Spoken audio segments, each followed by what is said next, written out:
ಒಮ್ಮೆ ಕಾಡಿನಲ್ಲಿ ಕತ್ತೆ ಮತ್ತು ಹುಲಿ ಎದುರು ಬದುರಾದವು. ಮಾತುಕತೆ ಶುರುವಾಯಿತು. ಹುಲಿರಾಯ, ನೋಡು, ಈ ಹುಲ್ಲು ನೀಲಿ ಬಣ್ಣದ್ದಾಗಿದೆ ಎಂದು ಕತ್ತೆ ಹೇಳಿತು.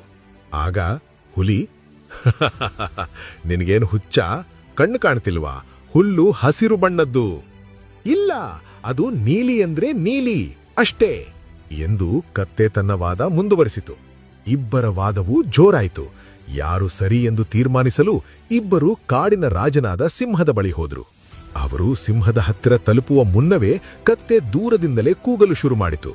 ಮಹಾರಾಜರೇ, ಮಹಾರಾಜರೇ, ನೀವಾದ್ರೂ ಸತ್ಯ ಹೇಳಿ, ಹುಲ್ಲು ನೀಲಿ ಬಣ್ಣದ್ದು ತಾನೇ ಎಂದು ಕತ್ತೆ ಹೇಳಿತು. ಹೌದು, ಹುಲ್ಲು ನೀಲಿ ಬಣ್ಣದ್ದೇ. ಇದನ್ನು ಕೇಳಿ ಕತ್ತೆಗೆ ಎಲ್ಲಿಲ್ಲದ ಸಂಭ್ರಮ. ಅದು ತಕ್ಷಣವೇ ಹೀಗೆಂತು, ನೋಡಿ ಮಹಾರಾಜರೇ,